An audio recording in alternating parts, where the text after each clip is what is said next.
I want to welcome everyone this afternoon to Going Beyond the Basics, ESSA, and the role of the local homeless education liaison. My name is Kerry Wrenick. I serve on the board for NAEHCY. I am also the state coordinator for homeless education for the state of Colorado, and I am joined by my astounding colleague, Christina with the National Center for Homeless Education. Welcome, everyone.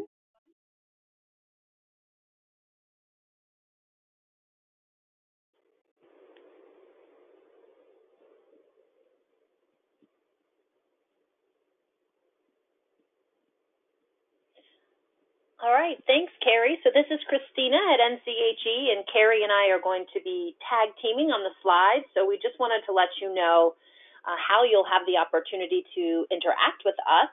You'll notice along the right side of your screen, actually technically it doesn't say questions pane, it says chat. So feel free to interact with us through the chat, whether that be to type a question at any time throughout the webinar or during designated Q&A periods, and we will have 2 of those. Also, we'll have a couple of opportunities where we will invite you to type in your feedback. So just remember, you can interact with us at any time in the chat along the right side of your screen. I will make the assumption that because you are joining us on this webinar, you are familiar and received emails from NAEHCY, but I just want to take a moment to share that NAEHCY stands for the National Association for the Education of Homeless Children and Youth. We are a national membership organization, and our philosophy is that we're dedicated to ensuring educational equity and excellence for children and youth experiencing homelessness. You can find more by checking out our website at naehcy.org. We are most proud of our annual conference that will be occurring the end of October in beautiful Anaheim, California. Every year we have all 50 states represented, and it is a phenomenal opportunity to get more professional development and connections with others that are serving in similar capacities. Sometimes it does feel like we are on an island by ourselves. So the NAEHCY conference is an opportunity to go and interact with others and share experiences. NAEHCY also provides technical assistance and professional development, webinars being one of those. And then we do have products and resources that are being released periodically. So check out the website and stay in touch that way. All right, and you probably are familiar with NCHE, but just in case you're not, we are the U.S. Department of Education's Technical Assistance Center for the Federal Education for Homeless Children and Youth, or EHCY program. And as you can see on the slide, we make a number of resources and supports available to you to support you in your work. So check those out as the need arises and as you have time to do so.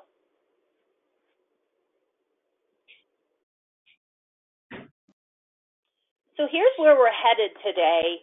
We're going to start at the jumping off point of the role of the local liaison. So we're actually going to review what is essentially the statutory job description of the local liaison, the specific responsibilities of the local liaison listed in the law, and then we're going to talk a little bit about how local liaisons can be equipped for their role through participating in professional development, but also be supported in their role through partnerships. And that will include partnerships with programs, within your school district, but also cross systems or community partners. And that may include partners in the early care and education space or higher education. And then also we're going to talk about a relatively new authority for local liaisons to determine HUD homeless assistance eligibility. And we'll also, as I mentioned, have a couple of opportunities where we'll stop for Q&A and invite you to discuss particular topics with us. So now that you know about us, we do want to know a little bit about you. Kerry has opened up a poll, so tell us what your role is. And in this case, you may fill multiple roles, and if that's the case, go ahead and select all that apply.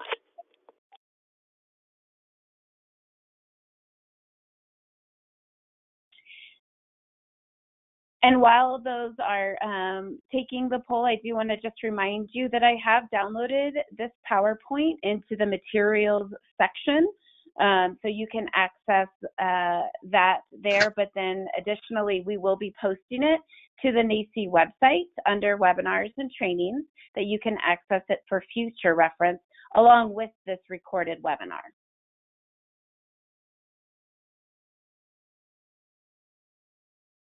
All right, so it looks like most people have voted, but we'll give you a couple more seconds to vote, and then Kerry will close out the poll in just a moment.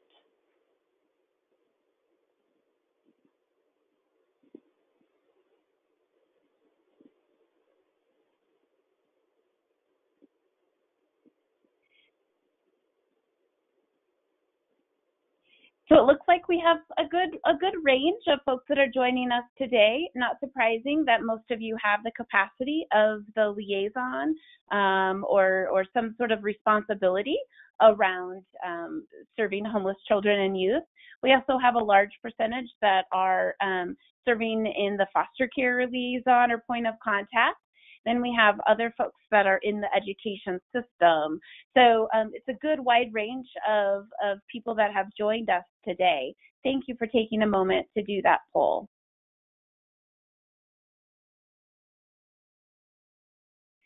So we're just going to cover some basics around the local liaison's responsibilities. This isn't going to go too in-depth. This is really just a quick overview because this is going beyond the basics. But this is just kind of a refresher of, as a liaison, what does the law say about what we are responsible for. So just as a reminder, the Every Student Succeeds Act was reauthorized and signed into law in December of 2015. Pieces of that under McKinney were actually the first ones to be implemented, and it went into full effect last school year. So we're really entering into the second full year of implementation for ESSA. The ESSA amendments do provide new opportunities for schools to help students experiencing homelessness succeed in school.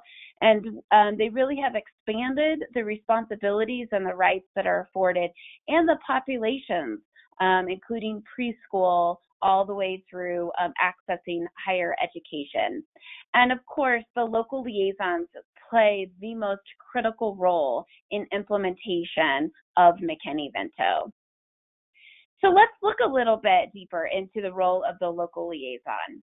So as you know, every school district in the United States is required to appoint or designate a local homeless education liaison. They have a variety of titles, and many of them have other duties as assigned, but they are still responsible for carrying out the duties that are established in statute. So when considering who should be the appointed local liaison, school district administrators should really pay attention to what are the legal requirements for the position. Does somebody have the capacity? It's not just one of 15 titles. Do they have the capacity to carry out these responsibilities? Look at the data. What does the data say about the needs of your area, of your community? Is one person enough? And then what relevant technical assistance and monitoring findings have been used to inform the amount of time needed for a liaison? It's not just, assuming that you have somebody that has the title, but what in the past has led you to believe what resources and services are going to be needed for students experiencing homelessness. So as the local liaison, you have some specific responsibilities. Your role is to make sure that all homeless children and youth are identified by school personnel through outreach and coordination with other entities and agencies. This is really going to speak to that cross-collaboration that we're going to talk about a little bit later. Homeless children and youth are enrolled and have full and equal opportunity to succeed in school. That equity factor comes into play, making sure that they are immediately enrolled. Number 3 is that homeless families, children, and youth receive educational services for which they are eligible. This really is directed around preschool programming, Head Start, if they are eligible for special education or additional support services, that they do receive those. And then homeless families, children, and youth receive referrals to health, dental, mental health, housing, substance abuse, and other appropriate services. Again, the responsibility of the liaison to make sure that those families get those services, so there is an all-encompassing approach. The local liaison must inform parents and guardians of the educational and related opportunities available, and that they have a meaningful opportunities to participate. It's not just saying here's what's offered, but that the liaison is really helping network those families to make sure that their kids can participate in extracurricular or academic support. Local liaisons must provide public notice of homeless students' rights. That is both publicly in public spaces where they might be frequented, and making sure that when families come in and enroll in services, that they are informed of their rights as well. The local liaison will mediate any disputes. It's called the dispute resolution process. They are, and that goes back to informing parents of their rights to a dispute. Parents and guardians and unaccompanied youth are informed and provided assistance regarding transportation services. And that would be transportation to the school of origin if it has been deemed the appropriate educational placement for that student. They are entitled to transportation services to school of origin.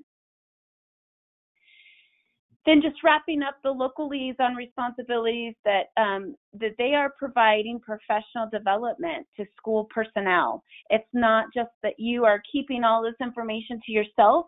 You are mandated to provide professional development to folks within your school district, building, anyone who may interact with students experiencing homelessness. And then lastly, unaccompanied youth is a specific population that's drawn out, and they are also afforded the exact same rights as students that are residing with their legal parent or guardian. So unaccompanied youth are able to immediately enroll in school. They have the same opportunity to meet the same challenging academic standards. And this part is new, including to receiving full and partial credit. So just giving particular attention to students who may be unaccompanied, moving around a lot. The liaisons are responsible for making sure that those students are getting access to the most credit possible. And that liaisons are informing these students of their status for independent classification on the FAFSA, and they are providing that documentation as well. So this just references a study that was conducted entitled Hidden in Plain Sight, and it just specifically speaks to the liaisons and how they were feeling in their experiences. And I just thought these were some important data points to include. And if you are serving in the role of liaisons, these might seem to hit home a little bit with you. So over 90% of liaisons report that they work in another official capacity. 89% say they spend just half of their time or less on their responsibilities as a liaison. So this goes back to the rewriting and additions in ESSA that talks about the capacity of the liaison. It's not just another job duty as assigned. You really have to be able to fulfill the responsibilities laid out in law. 34% of liaisons report that they are the only person within their district to receive training to identify and support children, youth, families experiencing homelessness. We'll talk about this a little bit more. You can't be the keeper of all the knowledge. We have to share it so that we can better meet the needs of our students and families. And then 88% of liaisons say they believe the young people they work with can graduate from high school, college, and career ready if given the right support.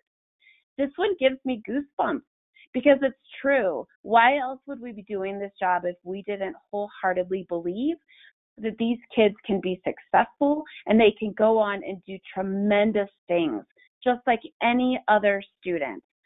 Do not lower the expectations for them. Believe in them and help make sure that they have access to the supports that they need. So let's look specifically around professional development. I'm going to go over a couple roles, so the state coordinator and then your role as the local liaison.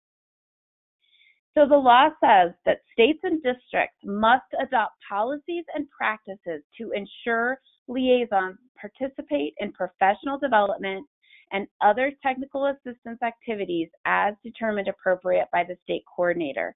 The law says you got to keep on top of things. There are new changes, there's new regulations. I know there was just a recent release regarding Title I set-asides. So you have to just constantly be ensuring that you are up to date with what your responsibilities are. And by attending this webinar shows that you are already actively seeking to further your knowledge. The law says state coordinators must provide local liaisons and other school district personnel with professional development. If you serve in the capacity as a local liaison, I hope you have heard from your state coordinator.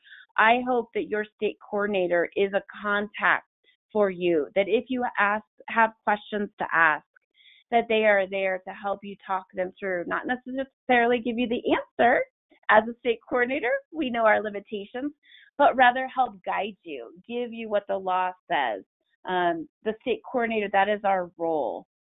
And that can look a variety of different ways, whether that's in-person trainings, whether that's, they're guiding you to different websites to provide that training, whether they are doing webinars. It can look a lot of different ways, but they must make sure that they're helping meet the needs of homeless children and youth.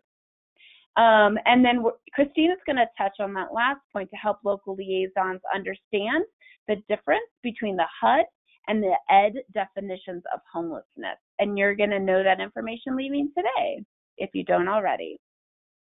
So as the local liaison, you must provide school personnel with professional development on topics to include, but not limited to, the identification of McKinney Vento students. Who qualifies? How can school personnel help outreach these kids? Our food service folks are phenomenal in paying attention to who's eating and who's pocketing food in the cafeteria. Your frontline staff, your secretaries, your registrars, they need this training. Local liaisons must ensure the unique educational and other needs of students experiencing homelessness. It's not just having the students show up for class. There's a lot more behind that makes sure that student is present and ready to learn, and we know that. So just educating your school personnel, trying to debunk any myths that they may have about what a homeless student is. And then finally, school personnel must know the educational rights of McKinney Vento students. So if they show up and they self-identify that yes, they are not in permanent housing, that the frontline staff know the rights, that they know to immediately enroll and remove all barriers. So you are an imperative point person to ensuring school personnel know that. So let's look a little bit who in your school district would be great points of contact. Who can you get in front of right now before the school year is really deep into it? Who can you get in front of and provide this information? And it goes both ways. So I've provided some trainings to administration, superintendents, school boards, and my ask to them is the same to you. Don't let it stop with you. The information must filter down. You can't, like I said, be the keeper of it all. So you have to specifically ask your district administrators, I need time in front of, and here's just a list of folks that I think of off the top of my head. You might have other people that you network and could be a good ally with you. But I think at the school level, your counselors, your school psychs, your social workers, they can help you refer families for support, for community resources. They could often be the ones that the student has the closest connection with because they are in the school every day. I've already referenced how important the registrars or your enrollment folks are. They're going to be the possibly first point of contact for your families, so they need to know the rights. Your secretaries, your school nurses, your classroom teachers. And the law doesn't say that you have to go and tell everybody status of all of the students. It's definitely with your discretion as the liaison. If you deem it's necessary for a classroom teacher to know the circumstances, that's your call. And there may be times that a classroom teacher could benefit from information like this. And then just looking at a district level, other liaisons, your school board members, they are big decision makers for your school board. They make sure that those district policies are current and up to date, and they, again, can be a phenomenal ally for you. Thinking about your Title I, your special ed, your school nutrition folks, they're going to make sure that those kids get immediate access to free meals and evaluations and those types of things. And then, of course, transportation. Transportation's always at the forefront of every discussion. So making sure that your transportation administrators and personnel, you have a good rapport and relationship with them, because they can make your job very difficult or very easy.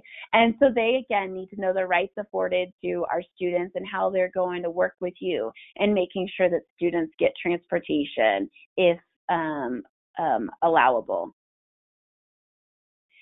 So partnering to get students to graduation. The law says states must have procedures to eliminate barriers to academic and extracurricular activities, including magnet schools, summer school, career technical programs, advanced placement, online learning, and charter schools. So this really says that the kids that are experiencing homelessness should not be denied access to these types of programs. And that goes for transportation, that goes to any fees that may be related. We have to be creative in who we partner with to make sure that these kids have access. If they want to attend a career and technical program, that they are afforded that opportunity, that we've created wait lists. If the program is full, that we've created wait lists to make sure that these students are on that wait list if there's a slot available. Making sure that all barriers that would be that they would be facing are removed. And specifically around preschool, it's not on this particular slide, but as it pertains to preschool, and if you have a program that is full, making sure that, again, there's a wait list and that your kids are given priority on those wait lists. And then LEAs must have procedures to ensure McKinney Vento students receive appropriate credit or full and partial coursework. And again, this talks about the creativity that school districts can make in ensuring students have obtained full and partial credit. We know that students that move around frequently, particularly in high school, that move around frequently and they maybe didn't complete a semester of work, but they were there for 3/4 of the semester, and then they move and they get told that they don't get that credit, there can be a strong feeling of discouragement. And if that happens more than once, that tends to lead to students more likely to drop out and ask, what is the point if I'm not even getting credit for me being there? So districts are really being asked to evaluate what kind of creative programming can we implement that doesn't lower the graduation requirements, It doesn't lower the graduation standards that we have for students, but that we are thinking outside the box. Can our students show their knowledge and skills through other means? As long as they meet minimum requirements, districts have the authority to be creative in how they provide and give credit. The law specifically calls out how school counselors must assist students experiencing homelessness with college prep and readiness. And this goes to, the importance of informing school counselors of students that they may have in the building, that they are making sure that these students are informed of college visits, that college is even an option. Too many times I've run into high school juniors and seniors that say they're not going to college because they can't afford it, they don't even know where they would go. So just making sure that the school counselors know who your students are at the high school level and that they're including them in college prep and readiness. And like I referenced before, the local liaison must inform any unaccompanied youth about their independent student status, and then they provide the verifications through documentation. The colleges require this documentation. Their financial aid offices require it to allow that student to qualify as an independent student. And then just like free meals and all that, they do have and are afforded free waivers to take the ACT, AP tests, and SATs and all of those college applications. Those fees are waived. So looking at some resources, I think the most critical part for you guys leaving this webinar is not all of the talk, but that you actually have tangible tools and references for you to go back to. So we have included in here your state coordinator and local liaisons contact list. Thank you to NCHE. NCHE has a number of issue briefs on an abundance of topics. If, as a state coordinator, if I have a district that has a question about how the law is spelled out or interpreted or how that goes into play, I always reference these issue briefs to them. And then NCHE also has free posters that you can have to hang up in the community at each school building that outlines the educational rights of students experiencing homelessness. And then just the last frame for resources on this particular one would reference NAEHCY. You have the whole law spelled out there, and then the hidden in plain sight report. I just provided one slide on that. There's an abundance of information and statistics on that. So just additional resources for you to go back and look at. So just taking a moment to see if there's any specific questions about the areas that I've covered, and before Christina goes into her section of cross-collaboration. Sure. So we want to remind people you can type in a question now. And as we're waiting to see if people will type in, we did have a number of questions submitted. If it was submitted publicly, I responded publicly so everyone could see the response. There were some questions submitted directly to me. I won't say names or anything, but it may be helpful for people to know, to be familiar with that exchange. So, for instance, we got a question from someone about how often a school counselor should meet with youth experiencing homelessness about college preparation and readiness. Do homeless youth need to get, or does the law require extra help beyond what is provided to all other students? So I can say, for instance, the statute itself does not reference a lot of specifics about exactly what kind of assistance school counselors should provide to homeless youth. Having said that, the U.S. Department of Education required every state to submit an ESSA state plan once ESSA was passed into law, right, a couple of years ago, that explained how the state would be implementing pieces of the law. And one of the indicators was about this specific issue of school counselor support to homeless youth. And as part of the review process, reviewers did pay a lot of attention and requested that states be sure that they are not just sort of lumping in homeless youth along with the college prep and readiness assistance that's provided to all students, because homeless youth will have some unique needs. And so they did really encourage states and school districts, make sure that your school counselors are providing information that is specific to the needs of homeless youth. So while it doesn't say school counselors must meet XYZ number of times, there was a lot of attention paid to customized support for college prep and readiness for homeless youth. Let's see, I will throw this one to you, Kerry, or if you want me to answer it, that's fine. How can I access fee waivers for my homeless students? Yeah, so school counselors would be your point of contact for that. There is an application process to get that fee waived. And I want to say they can actually be taking the ACT, SAT twice free of charge.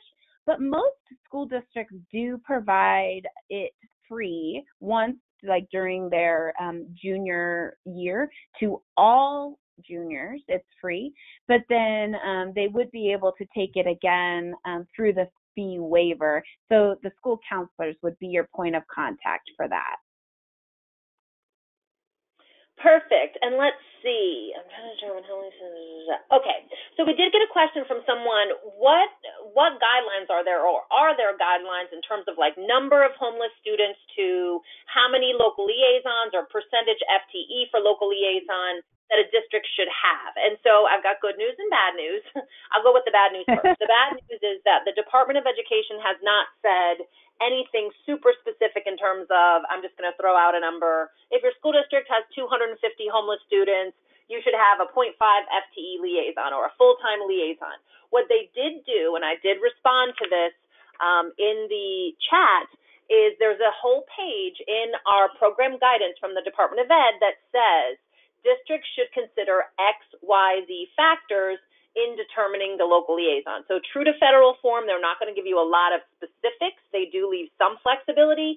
So I would consult those guidelines in the program guidance, but also talk to the existing liaison. If the existing liaison is real talk, I'm stressed out all the time, I feel like I can't really do justice to the role, I really think I need more support for XYZ reasons, I think that's a great place to start. Or if they're no, I feel like I can really adequately address the responsibilities, I think we're good, then you may have an adequate FTE dedicated to that role. That's about all we have for now. In the interest of time, I'm thinking maybe we should move on in the presentation, and then Kerry, maybe you can take over the questions. Will do. Oh, that's right. We did. Okay, yeah. Why don't we save that scenario for later? We'll go right to the next section, and if we have time, we can come back to that scenario. So we're going to talk now about cross-systems collaboration. Kerry has already gone over some of the collaboration and partnerships you'll want to build within your school district, but now let's look outside of the school district.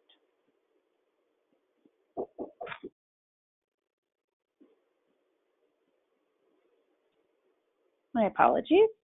There you go.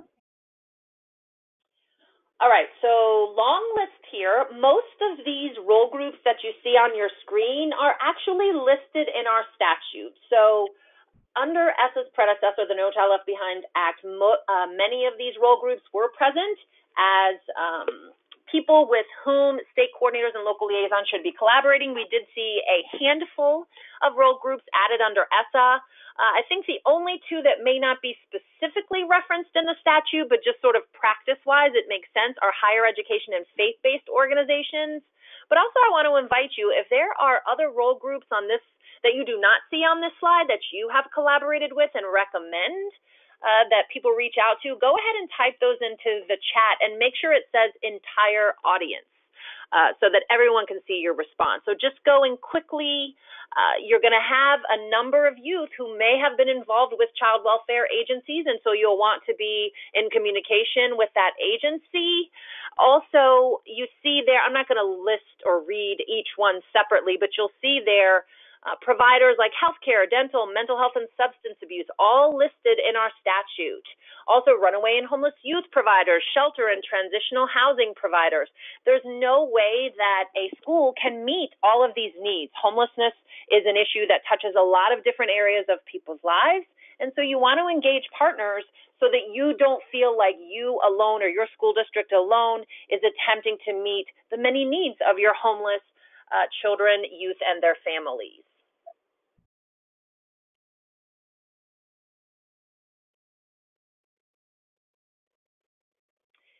Now, why are you reaching out, right? Well, first of all, you're required in statute to make referrals to a variety of different kind of services outside the school district. Well, to be able to do that, you want to know who you're referring to, or even establish a referral protocol. So maybe you want to know if I have a student that or a family who's dealing with domestic violence and I want to connect them to the local domestic violence service provider, I probably don't just want to give them a phone number. That might be a little bit of a cold handoff. Maybe I can actually help make the connection, or at least let them know the name of the person, or you have the name of the person yourself. So whatever agencies you're working with, go ahead and start building that relationship, as a relationship is going to really form the basis, or usually forms the basis, of meaningful and growing partnerships. Also, the school is not going to be able to meet all the needs of the family, and it puts a lot of pressure on a school to feel like they need to do so. And so you want to reach out to partners in your community who can help you wrap comprehensive supports and services around children, youth, and families. Also, you want to empower students and families to access resources outside of the school system, again, with the end goal of getting needed assistance. And I think Kerry has done a great job of providing sort of a bird's eye view of the full array of responsibilities a local liaison has, and yet you want to remove burden from the local liaison whenever possible, right? So instead of the liaison feeling like I need to increase my individual capacity, maybe it's I need to increase the capacity of my network, and I'm going to do that by reaching out. And of course, ultimately, connecting families and youth to supports is going to help them move towards self-sufficiency and stability.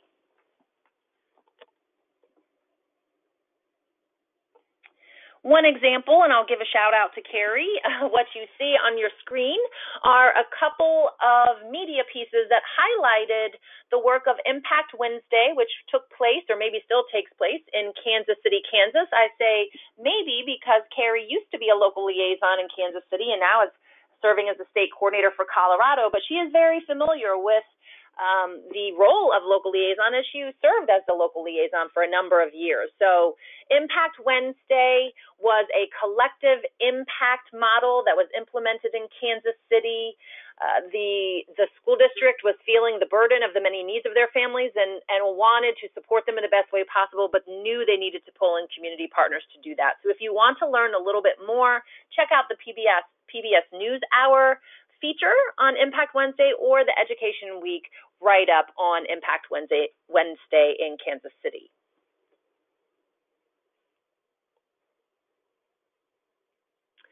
Now, we are going to do a rapid-fire overview of early care and education partnerships, but just know that if and when you're ready, there's additional detail here to be learned. But the two major federal early care and education programs that I'm familiar with and that have very specific requirements about serving families with children experiencing homelessness are the Child Care and Development Fund, or CCDF program, and the Head Start program. CCDF is a child care subsidy program for low-income families, the goal being to enable parents to work or participate in education and training. And then Head Start is a comprehensive early development program for families with young children. Both of these federal programs are required to collaborate with state coordinators and local liaisons to conduct targeted outreach to families with children experiencing homelessness and to prioritize their enrollment in those programs or their access to services for their programs. And similar to McKinney Vento, again, the federal regulations for both of these programs require them to provide a grace period for families experiencing homelessness to provide enrollment documentation.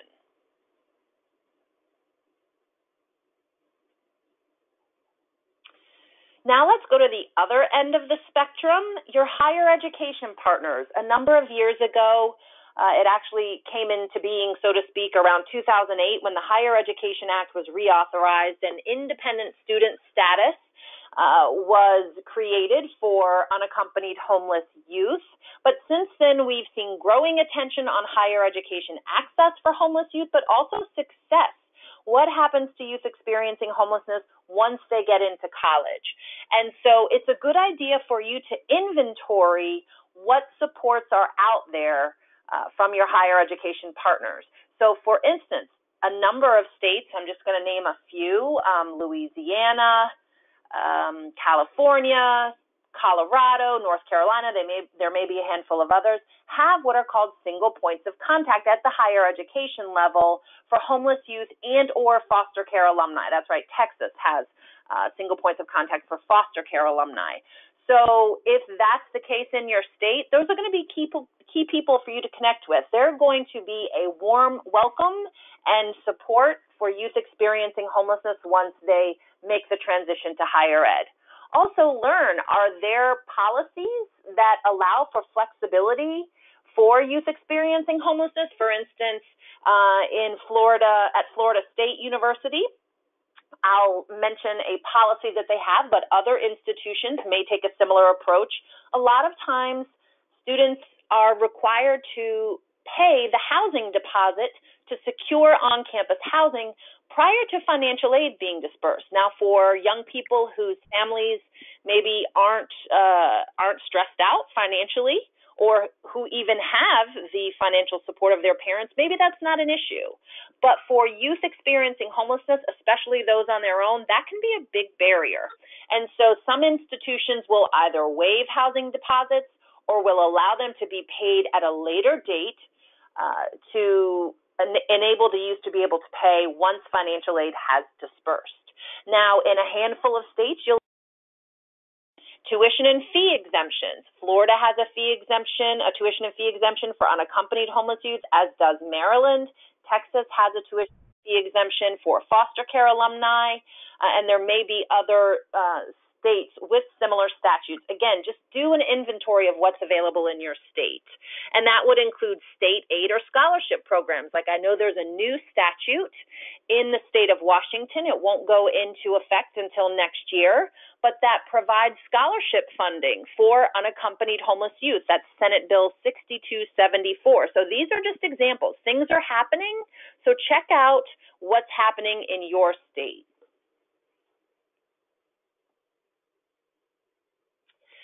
Now we're going to talk about a new authority that's given to local liaisons under ESSA through a specific piece of the statute. I'm going to give you a spoiler alert. What we are going to learn is not that children and youth and families that meet the ED definition of homeless will be given prioritization for HUD. This doesn't change the HUD definition of homeless. So I'm going to give you sort of the end game before we go through the details. The main utility of this new provision under statute relates to documentation. So one of the things that can be a struggle for families and youth attempting to get services under HUD is the need for documentation of their living arrangement. As you know, homeless living arrangements aren't always easy to document. So local liaisons, as a result of this authority, may be able to streamline access to HUD homeless assistance by providing documentation of a student's status. Now let's go through the details. So what our statute says is that local liaisons who receive training about the HUD and ED definitions of homeless, remember that those definitions are different, with the ED definition being broader. So local liaisons who receive training on these two different definitions may affirm that a student and his or her immediate family meet the HUD definition. And once this affirmation is made, HUD doesn't need to take additional action to document that the student and his or her immediate family meet the HUD definition.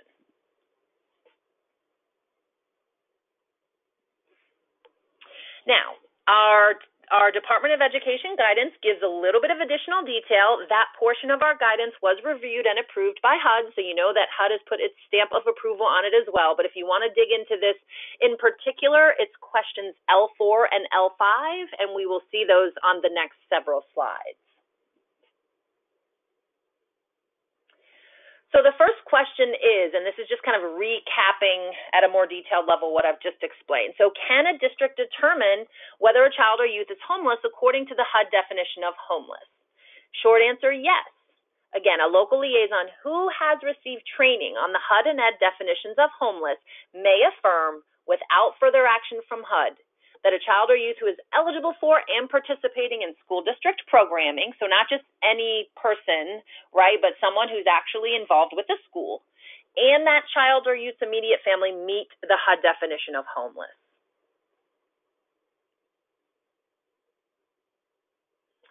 And yet, and this is I was going to say but, and it's a big but, right? Many local projects funded by HUD will have additional eligibility requirements in addition to the student meeting the definition of homeless. So what I'm getting at with this is that just because a family or youth meets the HUD definition of homeless does not mean they will automatically get services. So that's different than how the school district works, right? So school districts, if a student is identified as McKinney Vento, they will get the McKinney Vento supports and services that they're entitled to under the law. Not so with HUD homeless assistance, because the reality is that the availability, or maybe a better way to say it, the supply of HUD homeless assistance is insufficient to keep up with demand. And so what you see is HUD will prioritize who receives HUD homeless assistance. Also, certain programs may be focused on supporting a particular demographic. So for instance, a youth serving program serves youth experiencing homelessness. So a family where the parent is 35 years old or 30 years old or whatever, it's not going to be, with children, with school-age children, won't be appropriate for a youth program. Just like a family with children where there's not a veteran in the family wouldn't be appropriate for a program that targets supports to veterans. So again, keep in mind there may be additional project eligibility criteria the family or youth would need to meet.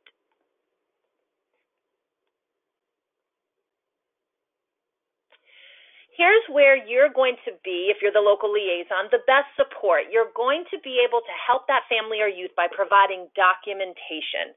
So local liaisons may document that a child, youth, and his or her immediate family meet the HUD definition of homeless in the form of a signed letter on district letterhead. So that's number one. You want it to be a signed letter on district letterhead. And in that letter, you want to identify the most recent primary nighttime residence of the child, youth, or family. Now, if you're scratching your head a little bit right now, I did want to let you know that within the next few weeks, NCHE is going to release a training that allows you to learn the specifics of the HUD and ED definitions and to receive a certificate of proficiency. So that'll be your sort of official stamp that, hey, I understand the definitions, I took a quiz, I demonstrated my knowledge, and I'm ready to do this thing. So just keep in mind, if you really want to dig in, keep an eye out for our training within a couple of weeks. And that's going to help you understand when it says the most recent primary nighttime residence, you'll understand a little bit more about how you might word that in the letter. You're going to address the letter to your local COC lead agency, and we'll have the link to COC agency contact information in the resource slides in just a few slides.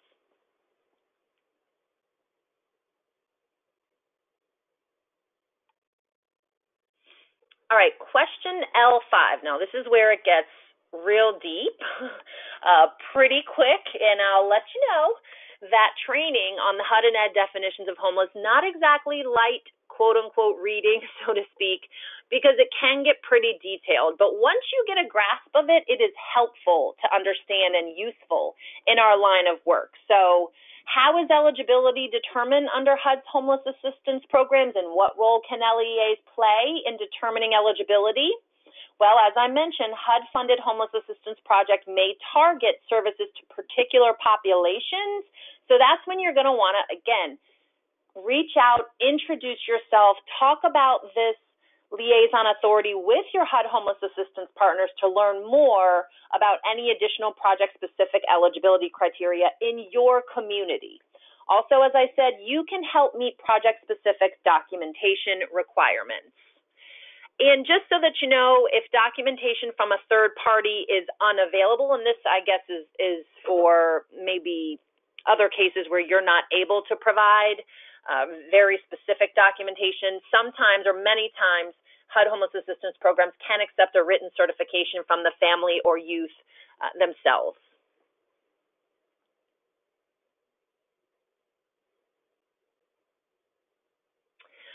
All right, so over the next couple of slides, you'll see resources if you want to dig in. Maybe you want to know more about the Child Care and Development Fund because you have a lot of families with young children. If that's the case, check out the NAEHCY and NCHE Early Childhood web pages. We also have a collaboration web page that talks about cross-systems collaboration, a CCDF web page dedicated specifically to that program.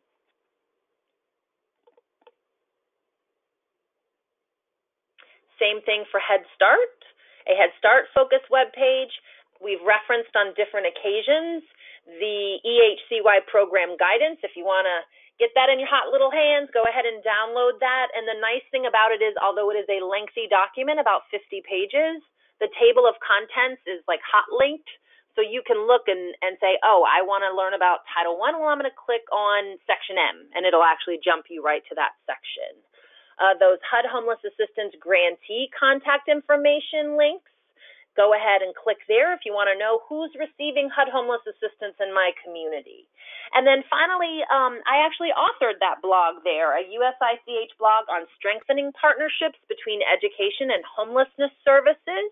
I talk a little bit about the value that education, or the role that education has played in my life, how valuable it's been for sort of launching me into, thankfully, a stable and a career, I guess, that has provided me with a living wage and helped me to afford housing in sometimes difficult housing markets. And don't we want that for all of our students, especially our students experiencing homelessness? So check that out. There are some specific ideas there for how to partner across systems.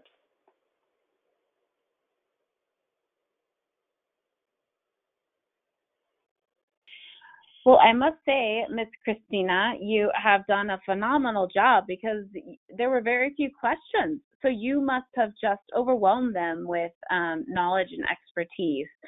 The only question I think that you did reference, and maybe you can just restate, there was a question about how to receive training on the HUD definitions to verify a family status. If you wouldn't mind just maybe reiterating what you said about the upcoming webinar. Sure. So it will be a recorded training, and thankfully we've tried to really kind of put some higher level production behind it. So hopefully, despite the dense content, it'll keep your attention. So if you want to know when we release that, it'll be total from start to finish, including quiz and certificate, about 45 minutes. Join the NCHE listserv if you want to get the announcement when that recorded webinar or recorded training is available hot off the press. Perfect. And then just one last question was regarding how can local liaisons and districts support and partner in the point-in-time count? I know I often get this question, and so I know that, again, a resource that I go to is an NCHE brief that talks about the point in time and a liaison or school district's role in that. What more information or guidance would you provide on that, Christina? Sure. So a couple of years ago, NCHE put out a two-pager, so one page front and back, PIT count tip sheet. We focused that year in particular on counting unaccompanied homeless youth because that was sort of the base year where HUD was really going to put more attention into counting youth and using that data to measure progress moving forward. So it was around that time that we released the tip sheet. If you email me at cdukes@serve.org, I can send that to you. Now, I will mention I will mention that it focuses mostly, again, on counting unaccompanied homeless youth.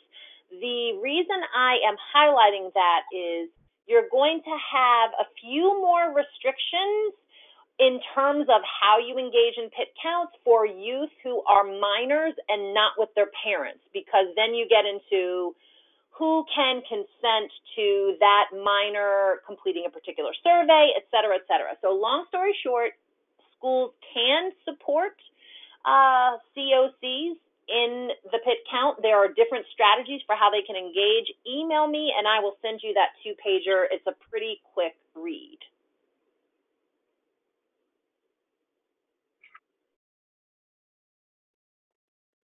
Perfect. I'll just take one more minute if there are any other kind of last questions that you might have. We do have a few minutes if we wanted to go over the scenario or just kind of a takeaway that our attendees could think about from this webinar. We definitely want to make sure that we've answered questions that you may have, scenarios that you might have. So you do have our contact information. You're more than welcome to reach out to either Christina or myself with questions after this webinar. I have, just as a reminder, put in the materials tab for the GoToTraining box is the PowerPoint, and I will be posting that on the NAEHCY website under webinars as well. So you can reference both the PowerPoint and this recorded webinar following this presentation. So just thinking of one education partner and one community partner you can reach out to in the next 2 weeks. You have a great timeline right now with school being back in session, that the community is all about supporting our kids and back to school. So just think about, who could you reach out to? What resources or needs do you have that you're not able to provide due to limitations of funding or whatnot? So what could you accomplish by reaching out to either an education partner or a community partner in the next 2 weeks? How might it make the beginning of your school year a little more productive? You're definitely welcome to type that in the response box to share with other attendees, or just kind of think about it on your own. So the last plug I want to give is, again, the NAEHCY conference that is coming up the end of October, October 27th through 30th. Last year we had over 1,400 in attendance. It is a phenomenal professional development and connecting event. You can meet with your state coordinator and others within your state, but then maybe other folks that are in rural settings like you or more urban settings. And so the NAEHCY conference is a fantastic opportunity. It's relatively low cost compared to other conferences, and so I would encourage you to look at the link and see if it's something that you are able to attend. We have added a strand regarding foster care education. We know that many of our liaisons, McKinney Vento liaisons, are also becoming the foster care points of contact. So we have added a strand of training specifically around foster care education. So that will be launched at this year's conference as well. So you have our contact information on this very last slide. If you need to get a hold of us or have questions or scenarios, I'd love to continue the conversation and just help make this school year your best. Christina, do you have any closing remarks? I just want to thank you guys for joining us. I hope today's session was useful. And that's it. Feel free to follow up with questions. Perfect. I'll give it the talk box just a couple more minutes and then I'll close that out. Thank you, everyone.